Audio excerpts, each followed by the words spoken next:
I learned the sound a life makes when it stops belonging to you. It isn't a scream, it's softer. Paper sliding from an envelope, a key going dead in your palm, the small metallic click of a lock being turned from the other side. At 4:58 a.m., the hallway outside apartment 3C smelled like old bleach and wet wool. The overhead light flickered like it had a bad memory. Somewhere down the stairwell, water dripped into a bucket, steady as a metronome. I stood barefoot on the linoleum with my coat over my nightgown, clutching a cardboard box marked Imani, School. My fingers were stiff from cold and humiliation. Behind my door, my daughter breathed in her sleep. 13, still light enough that her ribcage rose and fell like a bird's. The eviction notice was folded in my pocket. I didn't need to read it again. Vacate within 72 hours. Removal by city marshal. 72 hours. 3 days. The thing about an eviction notice is that it doesn't just threaten a roof, it rewrites your memories. The night before, I'd stood in my kitchen staring at the magnet on the fridge that held Imani's last report card. A's and B's. A teacher's note. Imani is thoughtful and quietly brave. I read that line 3 times, like I could staple it to her spine and make it armor. Darnell used to stand in that same kitchen and kiss the back of my neck while I stirred spaghetti, like a man in a commercial. He was never loud, never cruel in obvious ways. He was pleasant, the kind of word people use when they don't know what happens behind your closed door. He called me D in public. He told folks I kept him grounded. And I believed him because I wanted to. A late meeting. A new password. A phone turned face down. Brielle Vaughn's name in his email under a subject line that said quarterly targets. Like a joke only the devil would understand. When I asked questions, Darnell didn't yell. He sighed. He looked tired. He made me feel dramatic.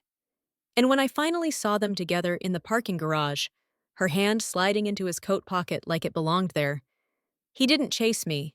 He didn't apologize. He watched me walk away with the calm of a man who'd already... That's what broke me. Not that he wanted somebody else, that he wanted to erase me and keep the furniture. By the time we reached court, he had a new therapist phrase for everything. High conflict, unreasonable, emotionally unsafe. He asked for fairness while he filed papers to make me homeless. He nodded when the mediator spoke, and his eyes never once searched for mine. And I kept thinking, I built a life with this man. I birthed his child. How can paperwork be sharper than that? But it was. Paper cuts deep when it's backed by judges and sheriffs and people who don't know your name. After 23 years of marriage, my ex-husband had managed to reduce my entire existence to a countdown. Denise Carter cheated with a coworker and then smiled in mediation like he was the wounded party. He didn't throw fists. He moved money. A hidden assets divorce doesn't bruise your skin, it bruises your future. If you're new here, listen close. This story starts in a hallway that smelled like bleach and ends with a knock on my door that changed my name, my bank balance, and the way I look at men forever. Comment where you're tuning in from and stay with me. It gets colder before it gets warm. Because the man who stepped into my ruin wasn't family. He was the janitor. His name was Curtis Grayson. The tenants called him Mr. Kurt, the way you call a storm a little weather and hope it passes. He was 60-something, all posture and patience. He walked with a slow limp, like his knee kept records. His hands were big and rough, knuckles swollen. Nails always rimmed with something dark from pipes and winter salt. Most days you'd see him pushing a mop bucket through the lobby, hat pulled low, eyes down. He didn't flirt. He didn't gossip. He kept the building standing the way some people keep secrets, quietly, without witnesses. I'd lived here 9 years. I'd said maybe 50 words to him. Morning. Sorry. Thank you. The kind of polite sounds you make to someone you don't want to need. But the night the notice came, I needed someone the way drowning people need air. I slid down and waited. I didn't cry. Crying is expensive. It costs time, and time was the one thing that paper had stolen. That's when the elevator groaned and stopped on 3. Footsteps came down the hall. Slow, deliberate work boots. Kurt appeared under the flickering light with a broom in one hand and a trash bag in the other, like grief was just part of his shift. He didn't startle when he saw me on the floor. He didn't pretend not to notice my shame. He looked at the box in my arms, then at my bare feet. "They're putting you out," he said. It wasn't a question. His voice was low, rasped down by years of dust and silence. No pity, only fact. "My ex," I managed. "I have 72 hours." Kurt set the trash bag down, leaned the broom against the wall, and reached into his jacket pocket. He pulled out a small paper-wrapped bundle and held it toward me. A sandwich. The bread was still warm. The scent hit my stomach like a fist. I hadn't eaten since yesterday afternoon. Panic makes you forget your body is a machine. "Eat," Kurt said. "You'll think better." I took it with shaking hands and bit in. Warmth is dangerous when you're breaking. Warmth reminds you you're human. Kurt watched me chew, then looked past me at the door. "Your girl in there?" he asked. "Yes, Imani." He nodded. "She needs sleep." "So do I tried to joke, but it came out thin. Kurt's eyes lifted. In that weak hallway light, they looked gray-blue, faded like denim. He studied my face like he was reading weather. "Denise Carter," he said, and the fact he knew my full name made my stomach twist. "Your husband ain't right." "I know," I whispered. "You got anywhere?" he asked. I thought of couches, shelters, friends I'd already asked too much from. "No," I said. "Not really." Kurt's jaw tightened, and for a second I saw something hard behind his calm. Recognition. "You can come downstairs," he said. "Boiler room's warm. You can sit and breathe without folks staring." The idea was insane. The idea was also relief. A place with no witnesses. "I can't leave her," I said. "Bring her when she wakes," he answered. "For now you sit." He picked up the trash bag like he'd made a decision, and the universe could argue if it wanted. Then he paused, and his gaze settled on me with a strange seriousness. "You married?" he asked. I let out a laugh that sounded wrong. "Not anymore." Kurt's mouth stayed flat. "You ought to be." My laugh died. "Excuse me?" He shrugged like it was a plumbing issue. "Some laws look different when there's a husband in the house. Some folks behave different too." I stared at him. In my head, I saw Darnell's calm smile, the coworker's glossy grin, the judge's pen. Something dark and exhausted rose in me, a humor so bitter it tasted like metal. "Well," I said, voice shaking, "since I'm collecting mistakes this week, why don't I just marry you, Kurt? You got a broom, you got a boiler room, you got more stability than my ex." It was a joke, the kind of joke you make when you want the universe to flinch. Kurt didn't flinch. He looked at me the way men look at vows, like words or contracts. "If you're serious," he said, "I'm serious." I blinked hard. "You're what?" "City Hall opens at 8, he said. "We can be there. You got ID?" The hallway light buzzed. My brain tried to catch up. Me, Denise Carter, 49, cafeteria manager, marrying the janitor because my cheating husband had emptied my life with legal language. Ridiculous. Also the first thing that felt like mine. I pushed myself off the floor. "I'm not serious," I tried, but it sounded like a lie. "I don't even know you." Kurt lifted his broom. "You know I ain't kicked you yet." Kurt wasn't blind to any of it. He'd seen Darnell coming and going with his polished shoes and his careful smile. He'd seen Brielle too, once, waiting by the lobby window in heels she couldn't walk in, pretending she was just visiting a friend. Kurt never stared. He never commented. He just kept sweeping, like the broom was a witness that refused to testify. People in the building had their stories about him. Ms. Loretta, the property manager, said Kurt had been here forever, since before the lobby got repainted, and the rent started acting like it was a privilege. Teenagers called him creepy because he didn't talk much. Older ladies called him sweet because he fixed their sinks without making them feel stupid. One winter, when the whole block lost power, He went door to door with a flashlight and a thermos of hot water, checking on folks like he was the one person who couldn't afford to sleep. I remembered that as I stood there holding my daughter's future in trash bags, marrying him still felt like stepping off a roof.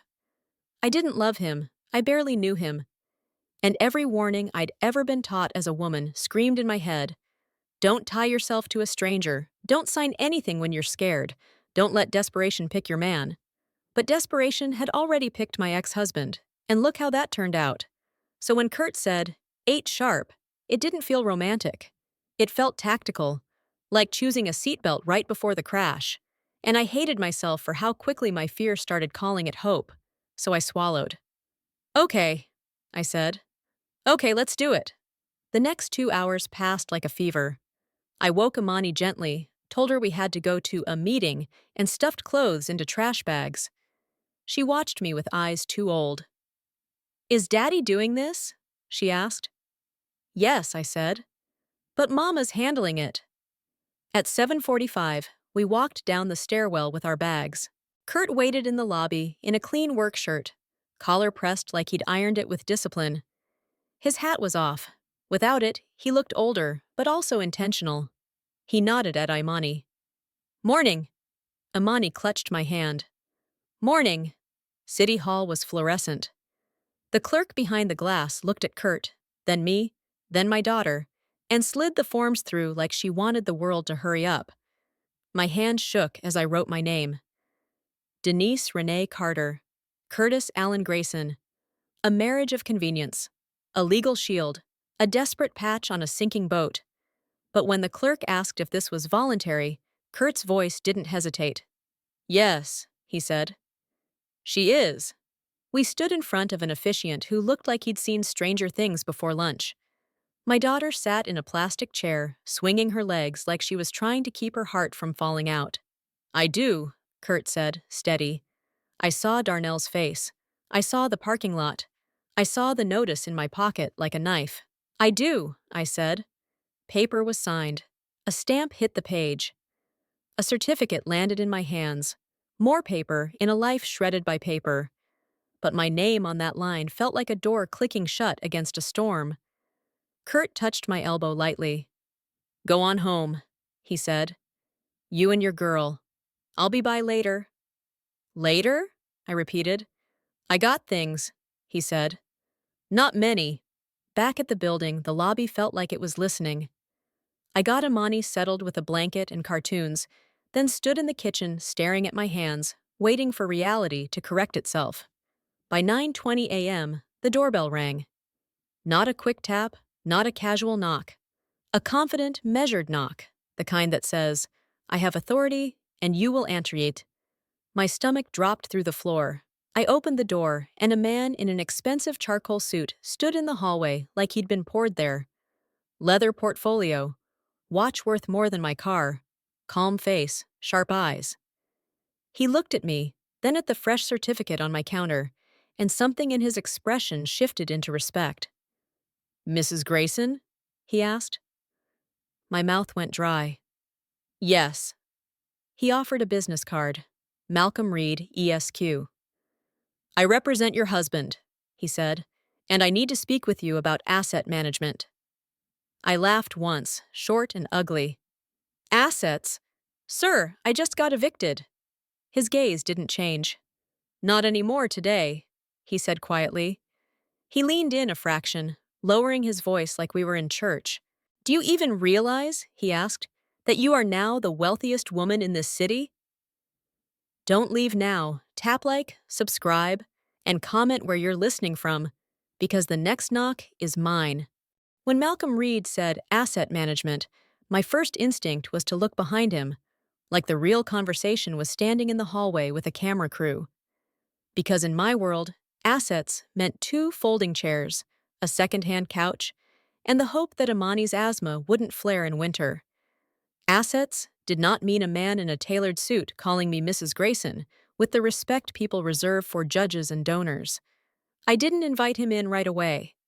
I kept my hand on the edge of the door, fingers curled around the wood like I could hold the whole apartment together by force. The hallway light flickered, and I watched Malcolm's face to see if he'd flinch. He didn't. "I'm sorry," I said. "I think you have the wrong unit." "No, ma'am," he replied. "I have the right marriage certificate." Imani peeked around the corner, wrapped in her blanket like she was hiding inside a cocoon. Her eyes tracked the suit, the portfolio, the confident posture. 13-year-olds don't know legal terms, but they know danger when it wears cologne. "Mom?" she whispered. "I'm fine," I lied. "Go sit." Malcolm's gaze softened when he saw her. "Good morning," he said gently. Imani didn't answer. She stepped back, and the blanket swallowed her again. I opened the door wider. Malcolm stepped in with careful shoes, avoiding the loose tile by the sink like he'd already been briefed on my poverty. "You can stand," I told him. "We don't have company chairs." "I've stood in worse rooms than this," he said. "And I've stood in rooms where the carpet cost more than a year of my mother's rent. Either way, the truth sounds the same." Truth. That word hit me because for 6 months, my divorce had been a theater of half-truths. Darnell Carter cheated with a coworker and called it a mistake. He drained our joint savings and called it expenses. He filed motions that turned my grief into a personality flaw. And every time I tried to speak, somebody told me to keep it civil. A hidden assets divorce isn't loud. It's clean, it's paperwork and silence, and a polite man behind a desk telling you, "You should have noticed." I had noticed. I had just been married to a man who knew how to make his lies sound like calm. Darnell was 52, handsome in a safe way. The kind of man who looks reliable at church and neighborhood cookouts. He worked in procurement, wore competence like a jacket, and shook hands like he was sealing deals with God. At home, reliability meant I did the work and he took the shine. I met him at 26, when I still believed love was supposed to feel like being chosen. He chose me the way a man chooses a sturdy car. Practical, dependable, low maintenance. I spent years turning myself into the kind of wife who never embarrassed him. Hair neat, bills paid, voice soft. Then came the gap, the absence where his attention used to live. Then came Brielle. Brielle Vaughn was 37, glossy curls, fresh manicure, laughter that filled rooms. Darnell called her sharp, ambitious, great with clients. I called her a warning I didn't want to read. The first time I saw her name on his phone, it was BV, like a secret handshake. When I asked, Darnell didn't get angry. He got tired. "Denise, you're reaching," he said, like my hand was the problem, not what it touched. A month later, I found a hotel receipt in his suit pocket. Day use, 2 blocks from his office, the kind of place that rents an hour to people who want to be unfaithful without being seen. I slid it across the table. "Explain." He stared at it, then looked at me with the same disappointed face he used on Imani when she forgot homework. "You went through my pockets?" he asked. Not confession, accusation. He said it was for a client. He said the company reimbursed it. He said I didn't understand business. He said my stress was making me paranoid. I wanted to believe him because belief is cheaper than reality. Until the parking garage. Rain had left the concrete slick. I'd dropped off paperwork he forgot. I rode the elevator down thinking about dinner and a science project and how to keep our life quiet. Then I saw them. Darnell leaned against his car. Brielle stood close enough to share his heat. She reached up and adjusted his tie like she owned his throat. And he smiled, small and intimate, the smile he used to save for me. Then he kissed her. Not hurried, not guilty, slow, like he had all the time in the world. I didn't rush forward. I stood behind a pillar and watched my marriage die in high definition. Brielle glanced around and met my eyes through the rows of cars. No surprise, no shame, just calculation. That was the moment I understood. I wasn't losing a husband. I was losing a negotiation. The divorce that followed was amicable, in the way a snake is quiet before it strikes. Darnell offered a settlement that looked fair to people who didn't read fine print. He promised consistent child support. He promised the apartment would stay mine because it was best for Imani. He said all that while he moved money like smoke.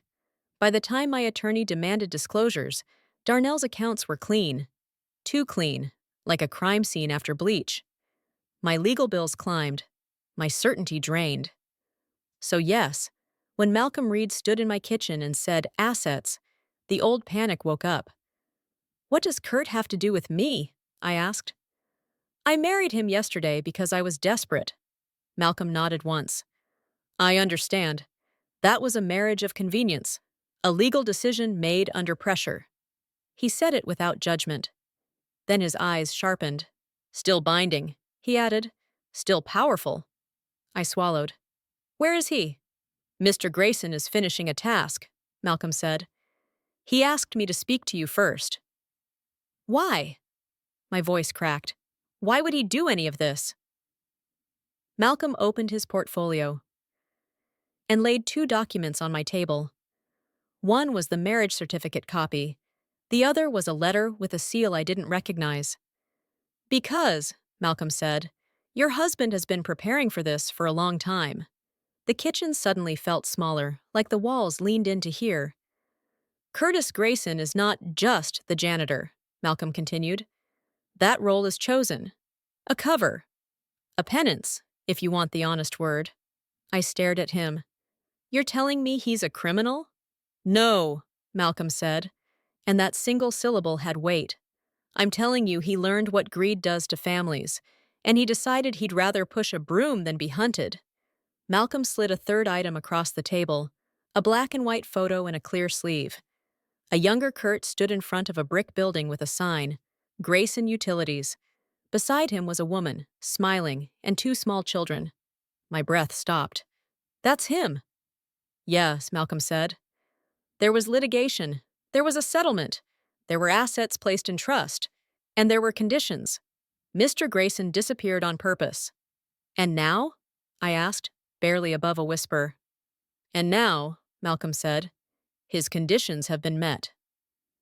He looked toward the living room, where Imani's cartoon played too loud, pretending this was a normal morning.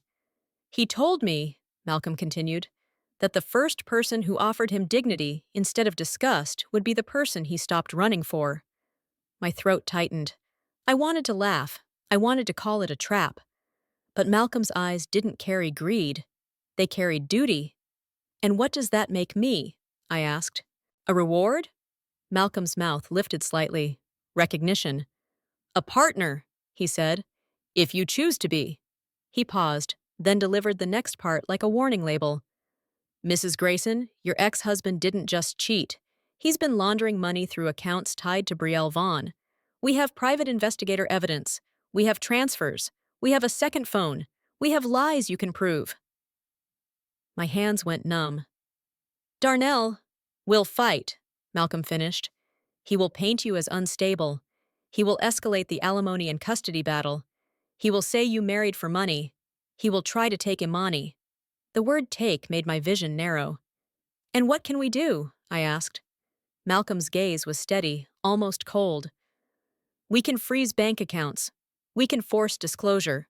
We can drag the truth into daylight where it can't breathe." He didn't say it like a hero speech. He said it like a man reading weather reports, pressure dropping, storm incoming. And the strangest part was how my body believed him. My shoulders, pinned to my ears for months, loosened a fraction. Still, my mind kept circling one question like a vulture. Curtis Grayson. The quiet janitor who knew which stair tread squeaked and which tenant lied about company. The man who fixed Ms. Loretta's radiator at midnight without waking the building. If he had all that money, why live in a basement room with a mop sink and a folding cot? Malcolm seemed to hear my thoughts. "He won't be flashy," he said. "He won't charm you. He doesn't want your admiration. He wants your consent." He paused. "And he wants your safety." Safety. That word made my throat burn. Darnell used it too. Stable environment. Best for the child. While he hid behind Brielle's smile and his own clean hands. Men love the word safe when they're building cages. I stared at the marriage certificate again. My new last name looked like a mask I hadn't earned, but masks can keep smoke out. And right then, my life was burning. He closed his portfolio with a soft click that sounded like a lock. "But you need to decide something first," he said. "What?" He looked me straight in the eyes. "Do you want peace?" he asked. "Or do you want justice?" Before I could answer, my phone buzzed on the counter. Darnell. His name lit up the screen like a dare. And in that moment, I knew the quiet part was over. By the time Darnell's name lit up my screen again, I understood something I'd been refusing to admit for months. He didn't miss me. He missed control. Malcolm stood at my kitchen table like a man who'd been hired to translate storms. "Answer," he said low. "But don't feed him." I pressed accept and kept my voice flat. "Hello?" "Denise." Darnell's tone was sweet, too sweet, like syrup poured over rot. "I heard you did something extreme." Extreme. That was his favorite word for any decision I made that didn't include his permission. "What I did was legal," I said, a soft chuckle. "You married that janitor? Come on, you can't be serious." Behind his voice, I heard traffic. He was out there somewhere, moving. He always moved when he felt a grip slipping. "I'm serious," I replied. His sweetness thinned. "Imani is my daughter." There it was. Not love. Ownership. "She's safe," I said. "With you?" He sighed, performing patience. "Denise, you've been spiraling since the separation. This marriage of convenience thing makes you look unstable. If you don't want me to take steps, you'll meet me today and we'll talk like adults." Malcolm's hand hovered, palm down. "No. Talk through attorneys," I said. A pause. Then Darnell's voice dropped colder. "You already got an attorney? That was fast." Silence. My silence was an answer. "Listen," he said, sharpening the blade. "If you keep acting irrational, I'll file an emergency motion. Temporary custody. Psychological evaluation. You want the judge to see this mess?" For a second, I tasted courthouse air again. Stale, disinfectant, fear. I pictured Imani's face behind a social worker's clipboard. I forced my tone to stay calm. "Do what you think you need to do." Darnell exhaled, and his fake kindness returned. "I'm trying to protect our child. Don't make me the bad guy here." The call ended.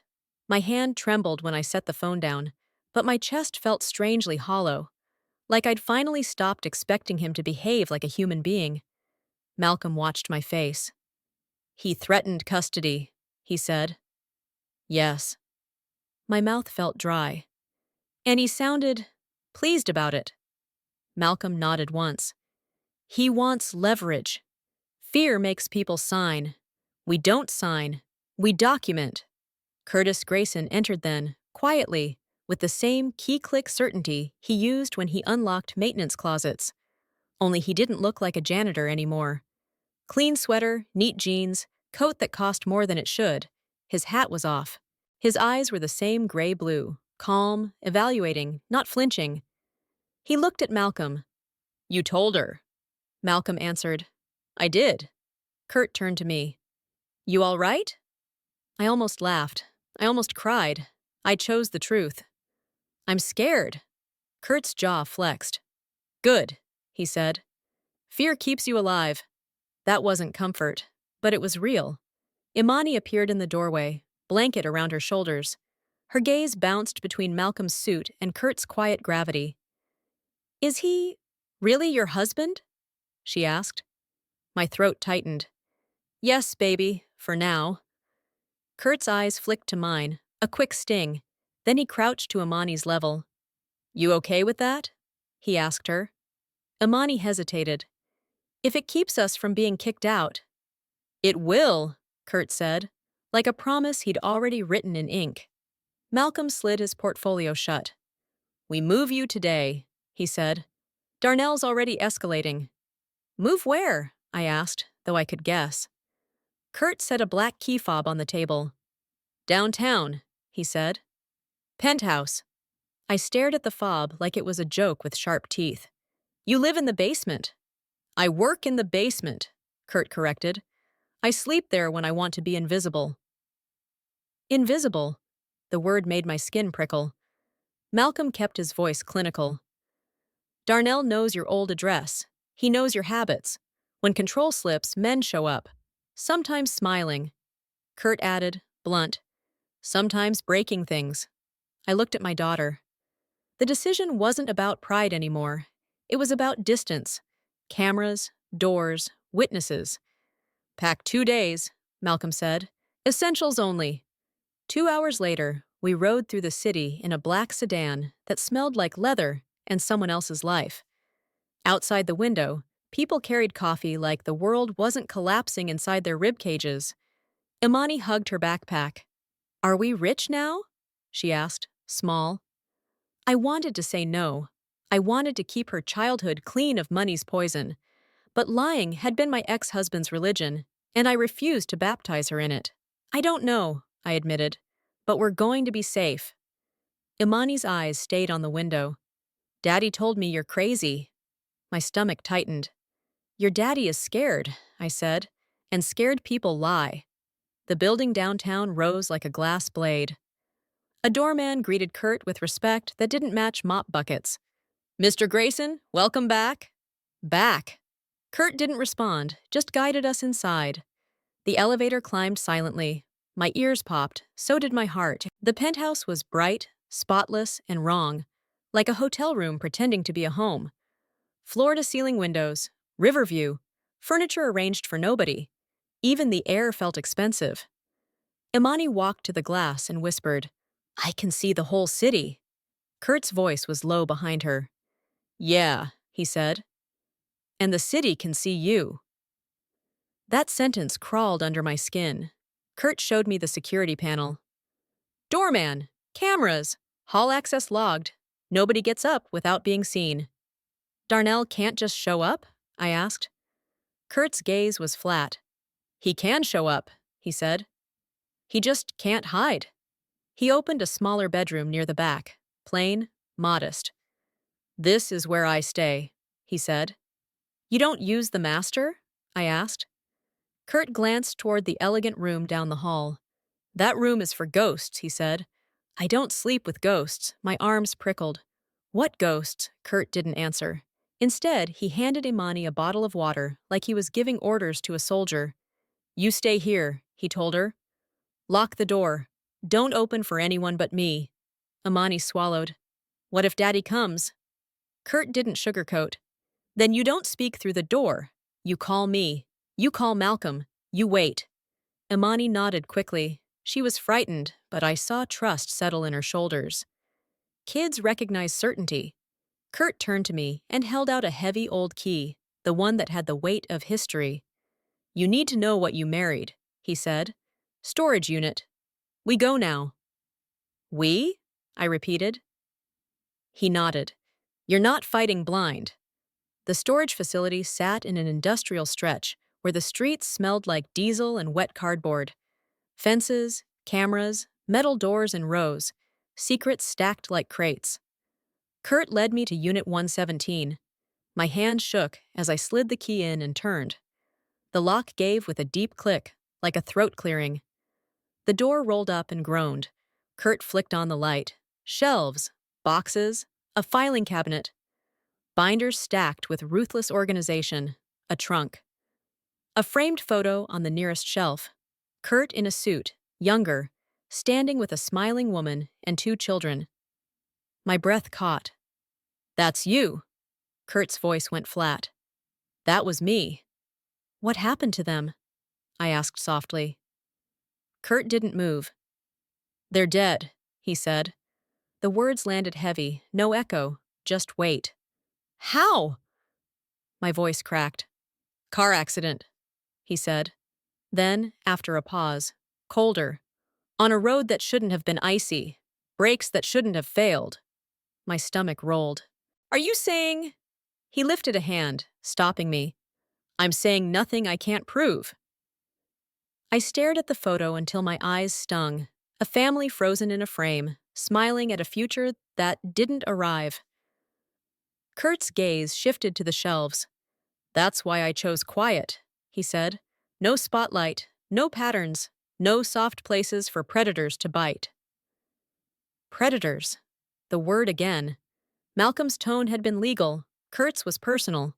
He opened a filing drawer and pulled out a binder labeled Carter. My heart lurched. Why is my name here? Kurt didn't answer immediately. He set the binder on a folding table inside the unit, opened it, and slid it toward me. I flipped pages. Statements, screenshots, wire transfers, dates, amounts, an LLC with a clean name, B. Vaughn Consulting, payments labeled Strategy, a second phone plan, day use hotel charges, jewelry, rent, all disguised as business, mistress exposed receipts, stacked like bricks.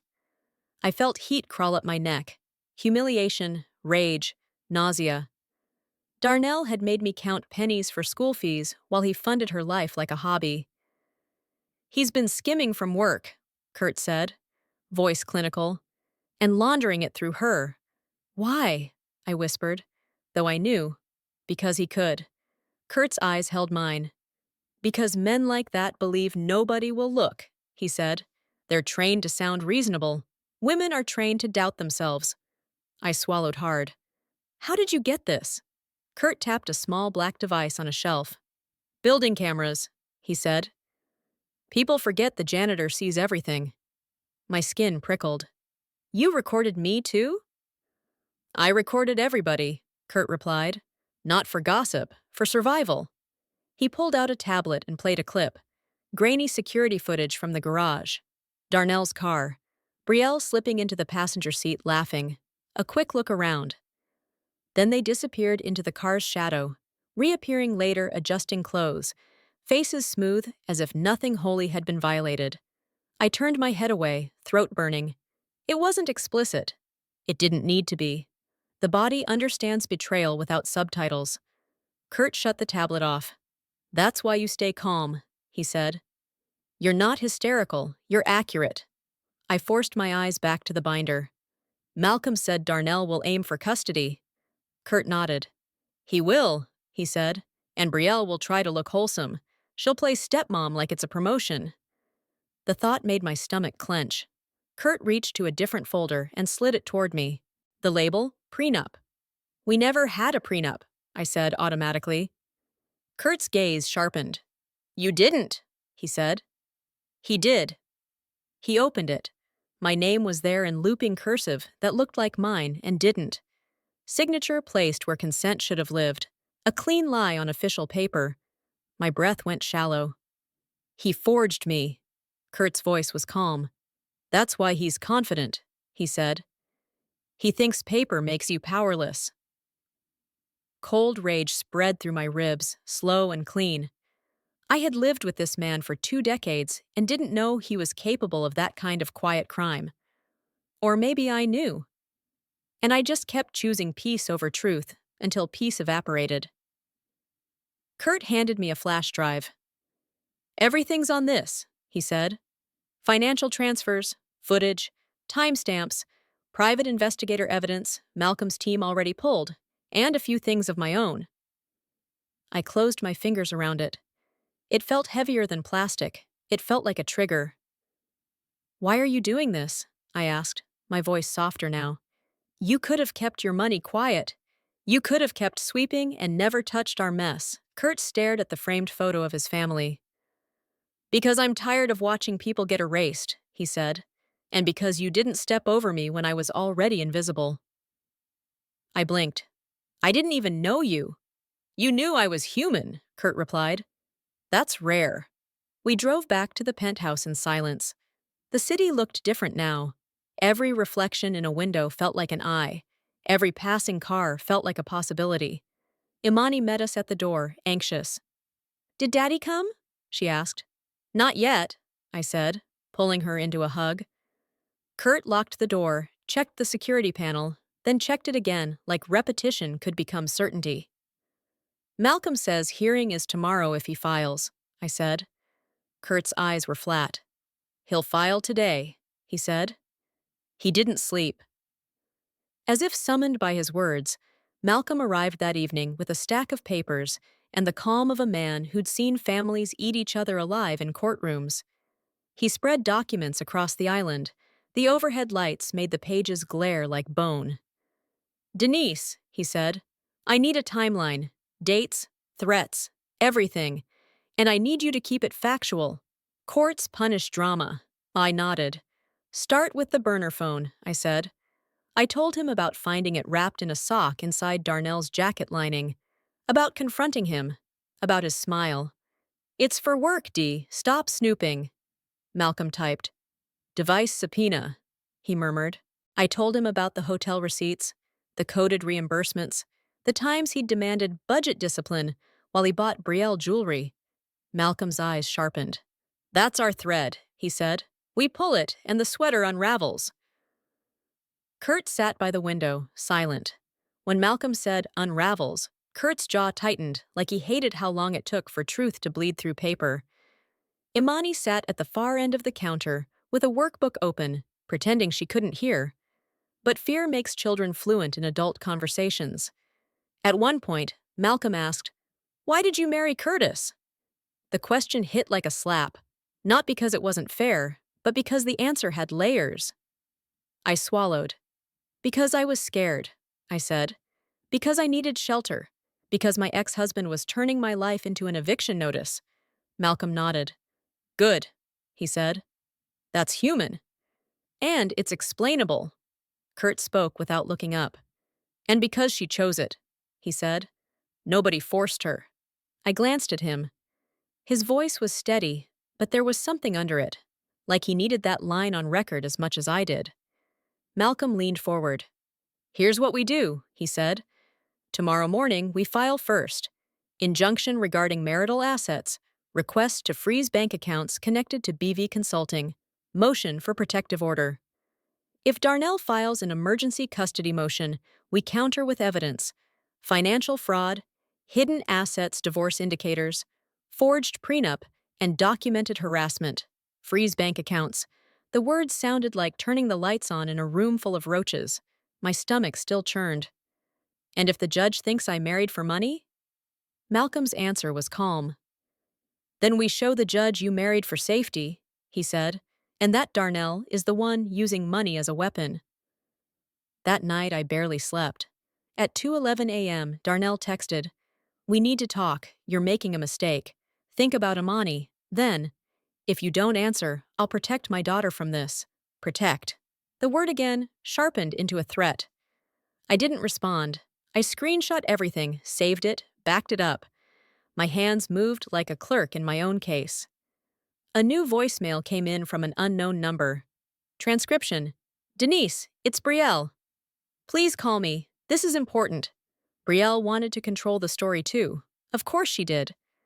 At 6 a.m., Kurt knocked on my door. 3 taps, pause, 2 taps, a code. "You up?" he asked through the door. "Yes," I answered, voice rough. "Coffee in 5, he said. "We move at 7. In the kitchen, Kurt had made breakfast like it was a pre-battle ritual. Eggs, toast, fruit. Imani ate quietly, eyes tired. "We file before he wakes," Malcolm texted. Kurt glanced at his phone and muttered, "He's awake already." At 9:15, Malcolm filed our motions. At 9:22, his phone buzzed. He showed me the screen. Emergency motion for temporary custody, filed by Darnell Carter. My blood turned to ice. "He filed." Kurt's face went stone. "Told you." Malcolm read quickly.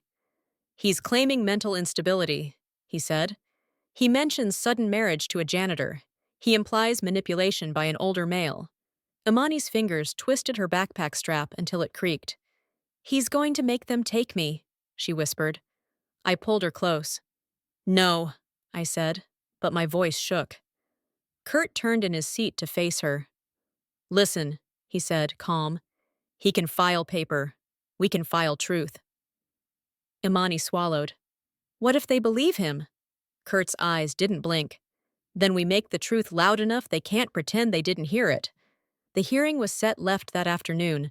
Family court moves fast when someone shouts, "Emergency!" Tomorrow. 10 a.m. Back in the penthouse, Malcolm printed Darnell's motion and laid it on the counter. His words were poison in neat sentences. Erratic behavior, sudden marriage, financial manipulation, risk to minor, request temporary residence with father. Darnell had rewritten me into a woman unraveling.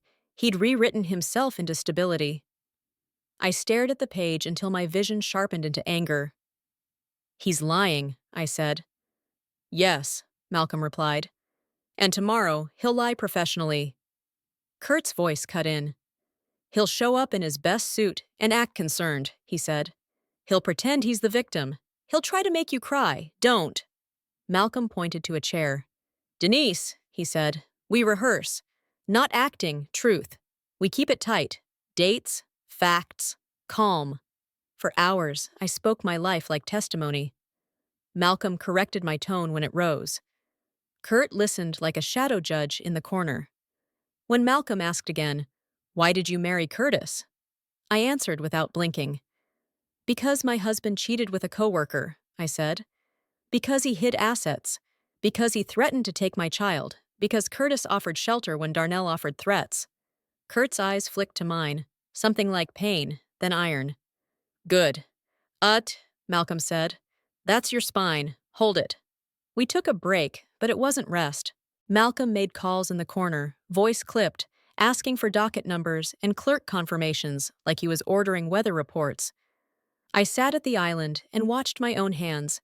How they rested now, not ringing, just still. Imani colored beside me, pretending crayons were normal life. Kurt moved through the penthouse, checking doors, testing locks, watching the hallway camera feed, as if the building itself might blink. My phone kept lighting up. Darnell. Unknown numbers. A blocked call. Then a voicemail from Brielle. Her voice soft, practiced, soaked in concern. "Denise, please," she said. "This isn't what you think. Darnell is just scared. You're making things worse. Call me back so we can handle this like women." Like women. Like betrayal was a misunderstanding and not a plan. Malcolm returned with a thin stack of papers. "Your protective order request is ready," he said. "But I need one more piece. The moment you realized the affair wasn't just emotional, it was operational." A memory surfaced, sharp and cold. 2 months before separation, I'd woken at 3:19 a.m. to Darnell whispering in the hallway closet, door cracked, voice low like he was praying to someone he didn't want me to meet. "I told you it's handled," he'd murmured. "No, don't use my name.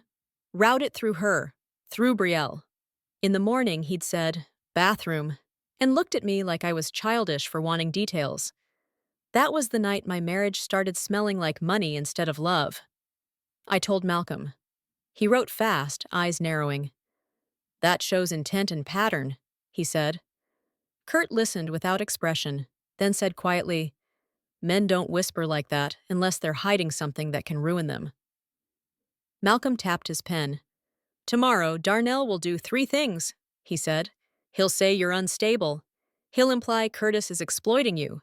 And he'll offer the court a stable alternative, himself." "And he'll smile while he says it," I murmured. "Yes," Malcolm agreed. "So you don't flinch. You stay measurable." Kurt turned from the camera feed. "He already tried to create a scene downstairs so he can say he tried," he said, nodding toward Imani. Imani's head lifted. "He texted me," she whispered. My stomach dropped. "What did he say?" She pulled her phone from her pocket, fingers shaking. "He said, 'I can fix this if you tell the truth tomorrow.' Then he said, 'Tell them your mom is acting weird and that the old man scares you.'" Silence spread across the kitchen like spilled ink. Malcolm's face hardened. "Save that," he said. "That matters." I screenshot the message, emailed it to Malcolm, and felt something inside me sharpen. Darnell had stepped into my child's mind. Kurt's gaze stayed on Imani, not soft, but protective in a way that didn't ask permission. "You won't be alone in that room," he told her. "If the judge asks you something, you breathe first. You don't rush, and you don't repeat words somebody put in your mouth." Imani nodded, swallowing hard. Malcolm pointed at the printed motion. "This," he said, "is our counter. Texts, transfers, footage. We walk in with receipts, not tears, and we let his own threats speak first. Okay, I said, voice steady. Tomorrow, he doesn't get to touch her story. At 7:40 p.m., the downstairs intercom rang. The doorman's face filled the screen. Mr. Grayson, he said, tense. Mr. Darnell Carter is here. He says he's here for his daughter. My body went cold. Imani stood so fast her chair scraped. Daddy's here? Kurt's face didn't change. He's not coming up, Kurt said into the intercom. He has no custody. If he refuses to leave, call security. Keep recording. The doorman hesitated. He's persistent. Kurt leaned toward the screen. Then be persistent back. The screen went dark. Seconds later, my phone buzzed. A text from Darnell. Open the door. Don't make me do this the hard way. I screenshot it. Another. I'm recording this. You're keeping my child from me. Screenshot. Imani trembled. Is he going to break in? Kurt locked the front door again, even though it was already locked. The gesture was a signal. You're not alone behind this wood. He can't get through that door, Kurt said, but he can get through your head if you let him. We waited. 10 minutes. 20. The intercom rang again. He's arguing with security, the doorman said. He says he'll call police. Kurt's voice stayed calm. Let him, he said. More witnesses. A voicemail came in from Darnell, and Malcolm told me to play it. Darnell's voice sounded wounded, perfect for an audience. Denise, I'm begging you. Let me see my daughter. You're scaring her. You're acting unstable. I'm trying to protect Imani. Please, do the right thing. Imani flinched. That's not how he sounds at home, she whispered. Kurt's reply was quiet. That's how he sounds when he wants a jury. At 10:30 p.m., the doorman called again. He left, he said, but he said he'll be back. Kurt's eyes remained on the dark screen as if he could still see Darnell's silhouette. He will, he said, almost to himself. After Malcolm left, I put Imani to bed and sat on the edge of her mattress until her breathing slowed. Mom, she whispered. Yes, baby. Are you going to stay married to him? She asked, eyes open in the dark. I stared at the ceiling, feeling the weight of what she was really asking. Are we safe tomorrow? Are we safe next month? Are we safe from men who file paper like bullets? I don't know yet, I admitted. But he's helping us. Imani's voice was tiny. Is he scary? I thought of Kurt's calm, the way he named predators without trembling, the way he looked at fear like it was fuel. He's serious, I said. He means what he says. Imani nodded slowly. I like that, she whispered and turned her face to the pillow. When I walked back into the living room, Kurt was sitting in the dark by the window, watching the city like it might confess if he stared long enough. You should sleep, I told him. Sleep makes you soft, he said without turning. You can't live like that. He looked at me then, and his eyes were flat enough to cut. You already have, he said. You just called it marriage. The truth of it hit me. How I'd listened for Darnell's mood. How I'd learned to be smaller to keep peace. Peace that wasn't peace, just quiet. I swallowed. Why did you really marry me? I asked, because I needed the answer now before a judge asked it tomorrow. Kurt stared at the glass where his reflection doubled him. Two men, both quiet. Because I recognized you, he said. In what? I asked. In the way you were being erased, he replied. They tried to erase me too, with documents, with unstable, with stories told before the facts arrived. My throat tightened. So I'm a reminder for you. Kurt nodded once. Yes, he said. And you're a chance. A chance for what? His voice stayed low. A chance to stop running, he said. A chance to put truth on the record and keep it there. I breathed in slowly, feeling my fear turn into something colder, cleaner. Tomorrow, Kurt said, you walk into that courtroom with your back straight. You don't beg. You don't cry. You tell the truth like it's a verdict. And if I break? I whispered. Kurt's answer came without softness, but it wasn't cruelty. It was a promise that had survived his own ruin. Then I hold the line, he said. But you can't make me fight for you harder than you fight for yourself. At 1:07 a.m., I finally lay down, phone on the nightstand, screenshots backed up, affidavit signed. Through the dark, I heard the city hum far below, indifferent and alive. Tomorrow at 10, a judge would decide if Darnell's story was stronger than my truth. Tomorrow, Brielle might sit behind him, with her glossy hair and her careful face, pretending she was an innocent coworker instead of a partner in theft. Tomorrow, I would walk in with a flash drive full of evidence, a forged prenup ready to be dissected, and a husband I barely knew, quiet as a blade, watching for the moment liars start sweating. In the dark, I whispered a new mantra, not pretty, not hopeful, just real. I will not be erased. Family court doesn't look like television. It looks like beige walls, scratched tables, and adults pretending this isn't where love gets amputated. At 9:12 a.m., the waiting area smelled like burnt coffee and damp wool. I sat with Imani beside me, her fingers threaded through mine, her knee bouncing so hard the plastic chair trembled. Kurt sat on my other side, still as stone. Malcolm paced a few steps away, rereading notes like repetition could sharpen a blade. Across the room, Darnell arrived with a performance already in progress. Navy suit, soft blue tie, fresh haircut. He looked like a best father brochure. Brielle Vaughn followed in quiet heels, cream cardigan, neutral lipstick, a folder held to her chest like she belonged here. Darnell spotted Imani first and smiled like he was bringing sunshine into a storm. "Baby," he said, low and warm. Imani squeezed my hand. She didn't stand. Darnell's eyes slid to me, then to Kurt. The warmth thinned into calculation. A bailiff called names. We filed into courtroom 4B and took our seats at opposite tables, like two versions of the same family that couldn't exist in one timeline. The judge was a woman in her late 50s with tight curls and tired eyes that didn't soften for anybody. "Emergency temporary custody," she read. "Mr. Carter, you're the moving party." Darnell stood. His lawyer, young, eager, whispered guidance. Darnell's voice came out measured and wounded. "Your Honor, I'm concerned for my daughter's well-being. My ex-wife has been making irrational decisions.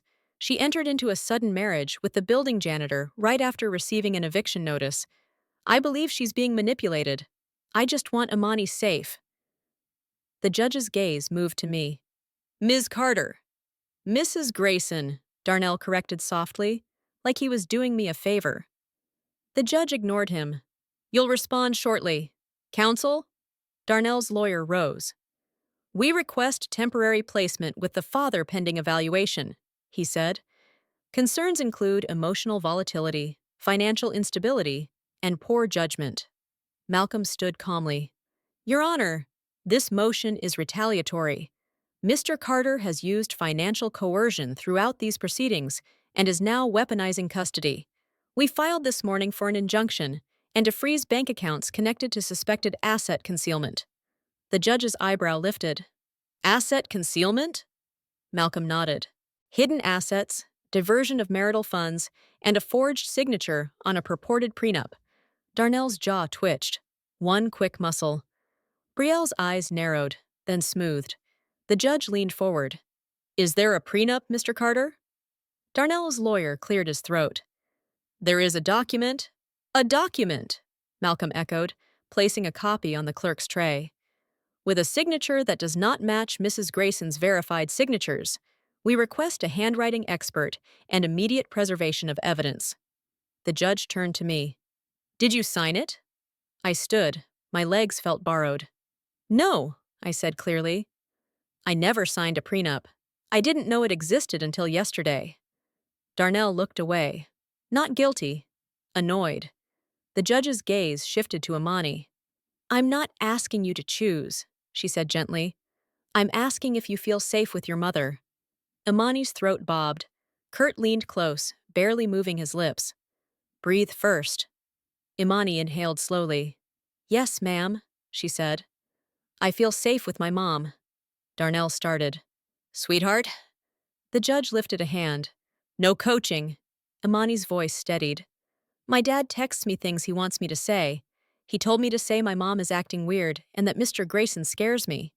The room went still, the kind of still right before glass breaks. Malcolm stood.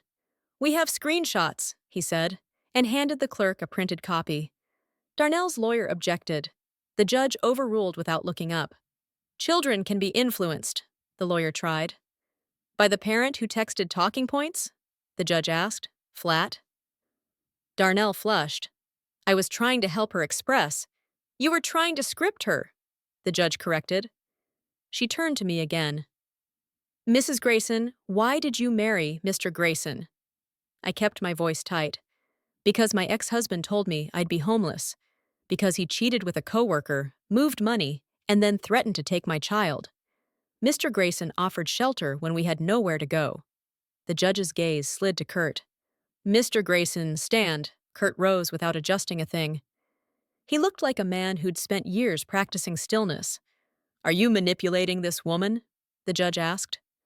No, ma'am, Kurt said. What is your relationship to the child? Kurt glanced at Imani, then back. Protective, he said. Respectful. Darnell's lawyer pounced. Your Honor, this man is a janitor. He lives in a basement. I lived there, Kurt corrected calmly. On purpose. Malcolm placed another document forward. Your Honor, Mr. Grayson has retained our firm and can demonstrate financial stability through a trust and holdings. He has chosen a low-profile lifestyle. The judge scanned the page, then looked at Kurt. Accurate? Yes, Kurt said. And it isn't her money unless she chooses it. She hasn't touched it. The judge's eyes returned to Darnell. Mr. Carter, your motion argues instability, yet there's evidence you diverted marital funds. Explain. Darnell's lawyer jumped in. There's no proof, only allegations. Malcolm slid an evidence bag forward. There's proof, he said. Transfers to B. Vaughn Consulting, day-use hotel receipts, a second phone plan, private investigator evidence, and building footage. Brielle's head snapped up. The mask cracked for a heartbeat. The judge's gaze moved to her. Ms. Vaughn, are you here as a witness? Brielle stood with a practiced smile. I'm here to support Darnell and to assure the court Imani would be cared for in our home. Our home. The phrase tasted like theft. Ms. Vaughn, the judge asked, are you employed by Mr. Carter's company? Yes. Have you received payments from him personally? I receive my salary, Brielle said. From him personally, the judge repeated. Brielle blinked too long. Her eyes flicked to Darnell. He gave a tiny shake of his head. I'm not sure what you mean, Brielle said. Malcolm's voice stayed gentle. Your Honor, we have records showing monthly transfers to Ms. Vaughn's LLC originating from marital accounts. Brielle's smile thinned. That's business. I provide strategy.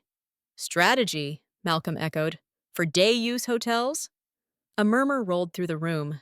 Darnell's lawyer objected again. The judge overruled again. Brielle's composure cracked further. Those receipts could be forged, Malcolm offered softly. Like the prenup? Brielle swallowed hard and went quiet. The judge tapped her pen once. Mr. Carter, she said, your credibility is deteriorating. Darnell's voice rose, controlled but sharp. Your Honor, Denise is impulsive. She married a stranger. He's not a stranger, I said, calm but loud enough to land. He was there every day you were working late. Darnell's eyes snapped to mine, and hate flickered, raw and quick. The judge lifted a hand. Enough. This hearing is about the child. She looked down, wrote, then spoke. Temporary custody remains with the mother, she ruled. The father will have supervised visitation pending further investigation. I am ordering preservation of evidence and referring the alleged fraud and forged document to the appropriate authorities. Imani exhaled like her body had been holding its breath for months. My own lungs remembered how to work. Outside the courtroom, Darnell moved fast. Denise, he hissed, dropping the public voice. You think you won? Kurt stepped between us without touching him. Back up, Kurt said. Darnell smiled small and ugly. Enjoying this, old man? Taking advantage of a vulnerable woman? She's not vulnerable, Kurt said. She's awake. Darnell leaned closer, voice low. You think money makes you untouchable? People disappear in this city.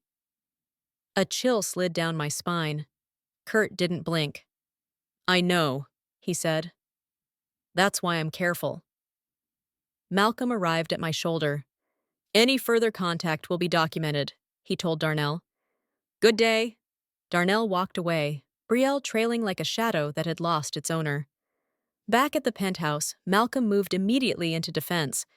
The judge's referral opens doors, he said, but it also provokes retaliation. Darnell will try to salvage his image. Brielle will try to vanish. We change every password tonight. We subpoena work records tomorrow. My phone buzzed while Malcolm spoke. A text from my supervisor at the school. Please call me ASAP. I looked up. He's already coming for my job, I said. Malcolm's face tightened. He filed a complaint, he confirmed, claiming you're unstable and unfit to work around children. Imani's voice trembled. Mom. I crossed the room and held her face gently. He can't erase me anymore, I told her, forcing calm into my bones. Not with words. Malcolm guided me to the kitchen island and put his phone on speaker. Call her back, he said. Let's hear what they're claiming. My supervisor, Ms. Daniels, answered with that careful sweetness adults use when they're afraid of being dragged into court. Denise, she said, are you okay? I'm okay. What's happening? She cleared her throat. We received an anonymous report. They say you've been behaving erratically, that you've brought strange men around your child, that you might be under stress that could affect your work. The courtroom smell came back. Paper and disinfectant. Malcolm leaned toward the phone. Ma'am, this is Malcolm Reed, counsel for Mrs. Grayson. Any written complaint should be forwarded to my office. This report is retaliatory. Ms. Daniels exhaled. Of course, she said quickly. I didn't want to believe it. When the call ended, the penthouse felt too quiet. Quiet is never neutral. Quiet is where people decide what they're willing to do to you. Imani watched my face like she was reading weather. I forced my shoulders down. We keep moving, I told her. Kurt nodded once. They'll hit every pillar, he said. Home, job, friends, anything that holds you up. And Brielle? I asked. Malcolm's mouth tightened. She's repositioning. People like her don't vanish because they're ashamed. They vanish because they're preparing a new story. As if my phone heard her name, it buzzed. Unknown number. Malcolm nodded. Speaker, record, I answered. Denise? Brielle's voice came in smooth and soft. Please don't hang up. I'm not your enemy. You're sleeping with my husband, I said. Try again. A sigh practiced. He told me you two were basically separated. That's a lie. Brielle lowered her voice like we were sharing a secret. Darnell is panicking. If you drop the fraud talk, he'll calm down. We can all land this softly. Land this softly, like my life was a plane she'd helped set on fire. Malcolm spoke, calm and lethal. Ms. Vaughn, you're on speaker with counsel present. Do not contact the minor. All communication goes through attorneys. Brielle's sweetness hardened. Fine, dig all you want. When he gets desperate, don't pretend you didn't have a chance to stop this. The line went dead. Imani whispered, She sounds normal. That's the scariest kind, Kurt said. Normal on the surface, rotten underneath. Malcolm packed his tablet. Extra security tonight, he said. Darnell took a public hit. Men like that don't go home and reflect. They plan. Kurt pulled up the building's camera feeds on the wall screen. Lobby, garage, side entrance, elevators. Doorman's briefed, he said. No visitors without approval. I looked at him. You really believe he'll escalate past paperwork? Kurt's eyes stayed on the feed. He threatened disappearance, he said. That's not a custody tactic. That's character.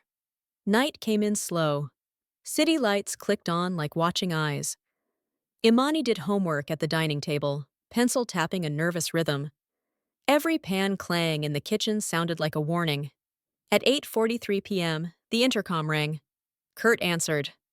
The doorman's face appeared tense.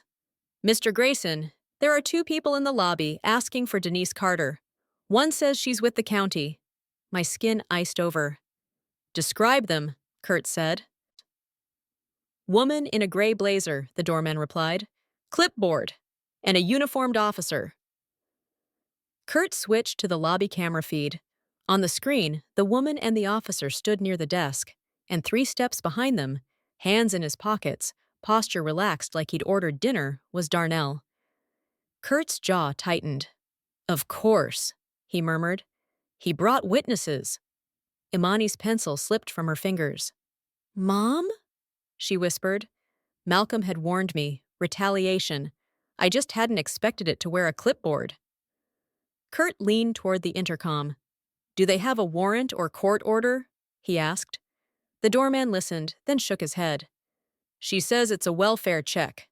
Kurt's voice went cold. "Tell them they wait. We're recording. If they insist, send them up with security." On the elevator feed, the number climbed. Each ding felt like a heartbeat being counted by someone else. Imani backed into the hallway, eyes wide.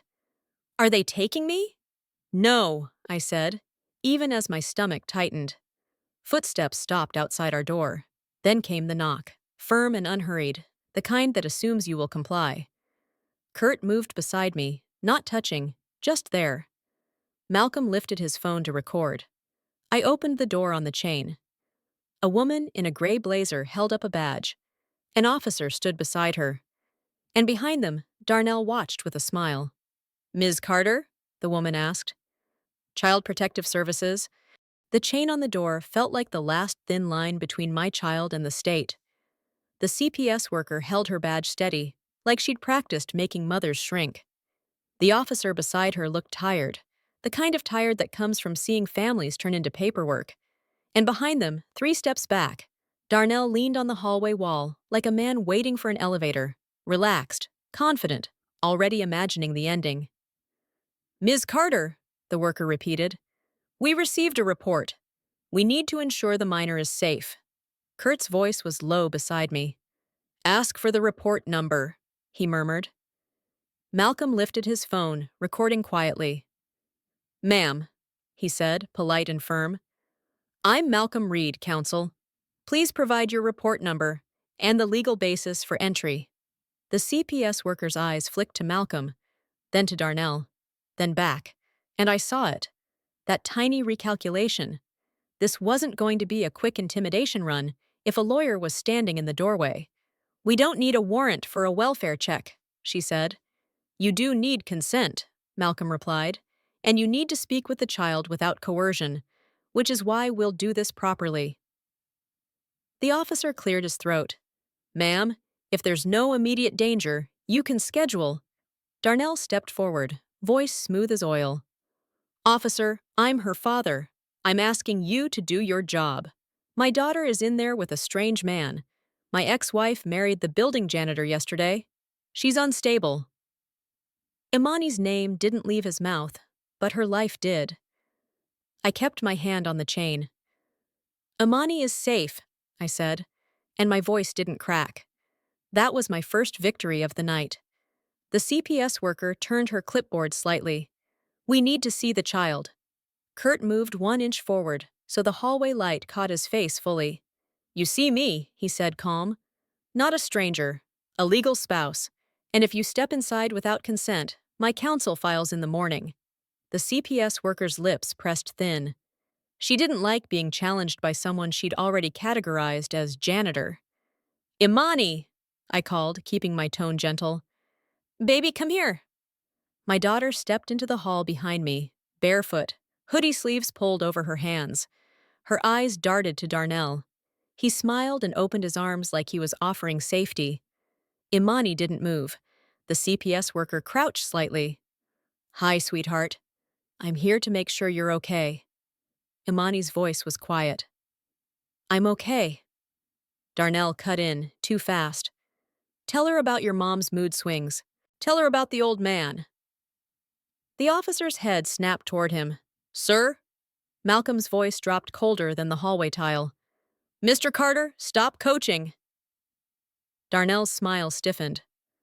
I'm just encouraging my daughter to speak. Imani swallowed, then did what Kurt told her. She breathed first. Slow in, slow out.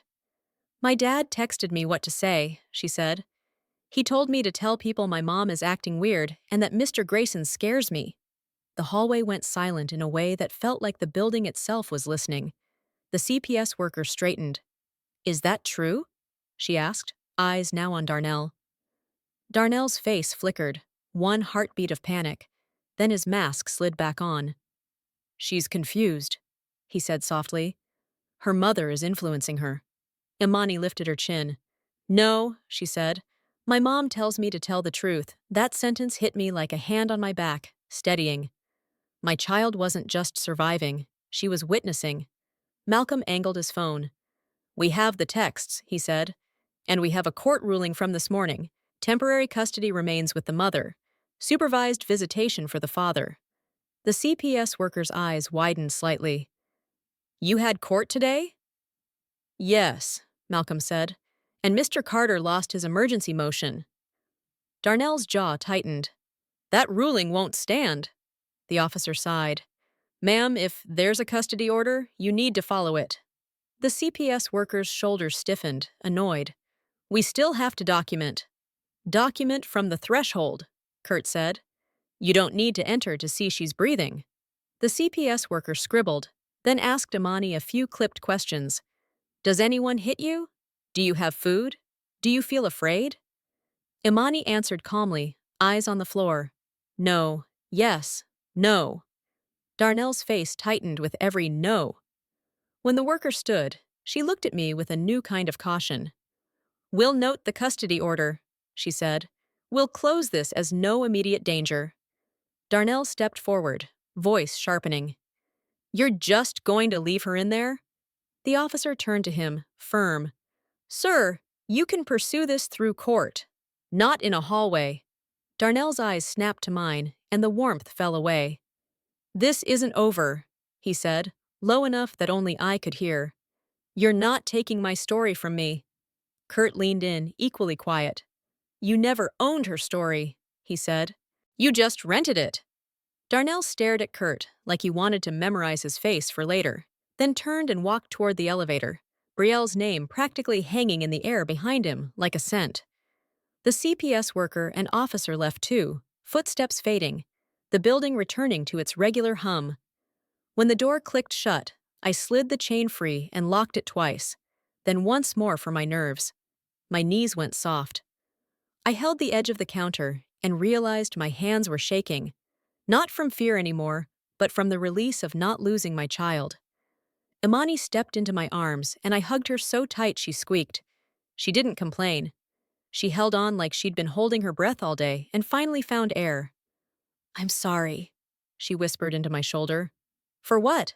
I asked. For believing him sometimes, she said. I kissed the top of her head. That's not your shame, I told her. That's his. After I got her back into bed, I walked into the dark living room where Kurt sat by the window again, city lights reflecting off the glass like distant eyes. You could have stayed invisible, I said softly. Kurt didn't look at me. Invisible people still bleed, he replied. I sat across from him, the silence between us heavy but not hostile. You saved us, I said. He finally turned. In his eyes, I saw something old, grief layered with discipline, pain packed down so tight it looked like calm. I didn't save you, he said. I gave you a door that locks. You did the rest. My throat tightened. Why? Kurt's gaze dropped to his hands, scarred, steady. Because I watched my own family disappear, he said quietly. And I promised myself I wouldn't watch it happen again if I had the power to stop it. The air in the room chilled, not from the AC, but from the weight of his truth. So what now? I asked. Now, Kurt said, voice like a closing file. We finish it properly. Court. Evidence. Subpoenas. And we don't let him touch your job or your peace. I exhaled, slow. The fear that had lived in my bones for months was still there, but it had changed shape. It wasn't a cage anymore. It was a warning system. I thought about Darnell's voice in that hallway, how easily he used words like protect while trying to steal. I thought about Brielle's careful silence, the way she'd vanish when the spotlight turned hot. I thought about paper, how it had almost erased me. And then I thought about Amani, telling the truth with her small, steady voice. That was the real wealth. Not the penthouse, not the trust fund Malcolm kept hinting at, not the key fob that made doormen stand straighter. The real wealth was this: the moment you stop begging someone to see you. I walked back down the hall, paused by my daughter's door, and listened to her breathing. Steady, safe. In the dark, I whispered something I'd never said out loud before, not even when I was married. We're free. And if this story hit you, if you've ever been betrayed by a man who smiled while he took from you, tap like, subscribe, and tell me in the comments where you're listening from. Do you think I did the right thing by marrying Kurt to protect my child? Or would you have walked away from the money and faced the storm alone?